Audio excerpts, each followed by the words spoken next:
Women in India's northeastern state of Manipur have set fire to the house of the main suspect in a sexual assault case that has triggered outrage across the country. Now, the suspect was arrested hours after Prime Minister Narendra Modi condemned the assault as, quote, shameful and promised tough action. Police say that the man dragged two tribal women onto the streets and later incited a mob to rape and parade them naked. 3 others have also been arrested, and 30 others are being traced by officials. The incident adds to a spate of ethnic violence in Manipur, where a dispute over access to government jobs and other perks has brewed for months. At least 125 people have been killed in the unrest. Ishan Garg joins us live now from New Delhi for more on this story. Ishan, we are just beginning to see the fallout from this case. What's been the impact so far?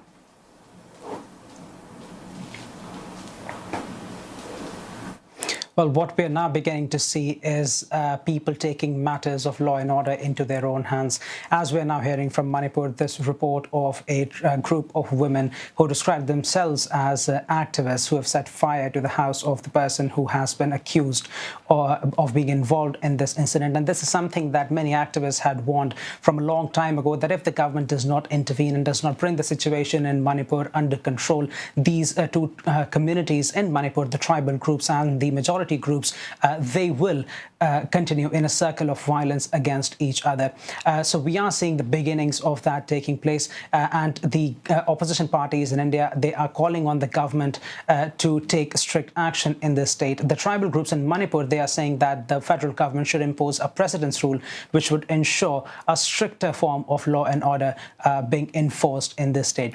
Now, in India's parliament, we have seen efforts being made to discuss this issue in the parliament, but on Thursday and Friday, on both the days when the parliament was in session, any matter, any discussion could not continue on this subject because of the absolute cries for demands for Prime Minister Modi to come out and make statement on this subject and this discussion to be taken up in the parliament. The two political aisles in the Indian parliament, the ruling BJP as well as the opposition parties, they're both accusing each other of not allowing the House to hold any discussions on this matter. Now, the opposition parties, they have filed notice in the Indian parliament asking for an urgent discussion to be held on the issue of Manipur. The BJP government officials say that they are ready to have that discussion, but only when this sloganeering and this political mudslinging from the opposition party, that stops. Ishan, there appears clearly to be an urgency to get things under control. Prime Minister Narendra Modi's BJP party, it is in charge of Manipur. How will this affect the incumbent government, though?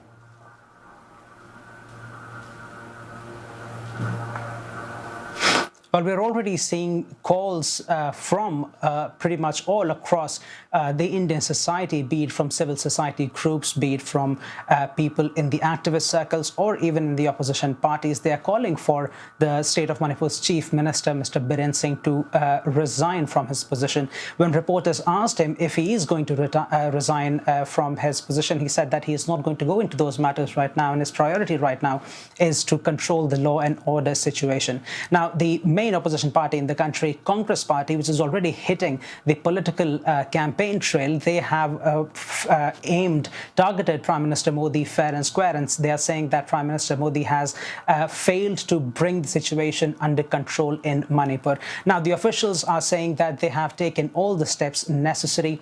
They have made efforts to initiate peace conversations in the state of Manipur, and because of that, the violence has now decreased to a substantial degree in the past 2.5 months. But what we are seeing from in India right now is immense political pressure building on the BJP for resignation of the chief minister. And political analysts are saying that this may have an impact on the chances of the Bharatiya Janata Party going into the general elections next year, as the issues of minorities, the issues of crimes against women, they can be a huge issue for voters across the country. Ishan, thank you for that update on the situation in Manipur. Ishan Garg there, live in New Delhi.